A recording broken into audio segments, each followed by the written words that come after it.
السلام علیکم ناظرین، میں رئیس اعظم حیدری کولکتہ انڈیا سے۔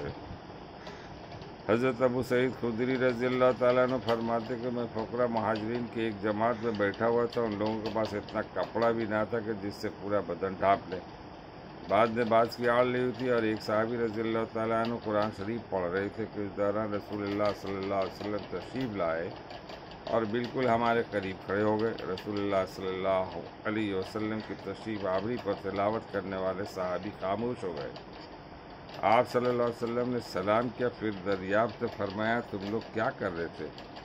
ہم نے عرض کیا یا رسول اللہ، ایک تلاوت کرنے والے ہمارے سامنے تلاوت کر رہے تھے، ہم اللہ کی کتاب کی تلاوت توجہ سے سن رہے تھے۔ رسول اللہ صلی اللہ علیہ وسلم نے ارشاد فرمایا تمام تعریف اللہ تعالیٰ کے لیے جنہوں نے میری امت میں ایسے لوگ بنائے جن میں مجھے ٹھہرنے کا حکم دیا گیا۔ اس کے بعد رسول اللہ صلی اللہ علیہ وسلم ہمارے درمیان بیٹھ گئے تاکہ سب کے برابر رہے، کسی سے قریب کسی سے دور نہ ہو۔ پھر سب کا اپنے ہاتھ مبارک سے حلقہ بنا کر بیٹھنے کا حکم فرمایا۔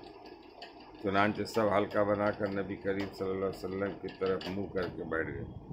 حضرت ابو سعید خدری رضی اللہ تعالیٰ عنہ فرماتے ہیں میں نے رسول اللہ صلی اللہ علیہ وسلم کو دیکھا کہ آپ نے مجلس والوں میں میرے علاوہ کسی کو نہیں پہچانا۔ آپ صلی اللہ علیہ وسلم نے ارشاد فرمایا فقراء مہاجرین کی جماعت، تمہیں قیامت کے دن کامل نور کی خوشخبری ہو اور اس بات کی بھی کہ تم مالداروں سے آدھے دن پہلے جنت میں داخل ہو۔ یہ آدھا دن 500 سال کا ہوگا۔ فائدہ: حضرت ابو سعید خدری رضی اللہ تعالیٰ عنہ کے پہچاننے اور باقی لوگوں کو نہ پہچاننے کی وجہ شاید یہ ہوگی کہ رات کا اندھیرا تھا اور یہ حضرت ابو سعید خدری رضی اللہ تعالیٰ عنہ چونکہ آپ سے قریب تھے، اس لیے آپ صلی اللہ علیہ وسلم نے ان کو پہچان لیا۔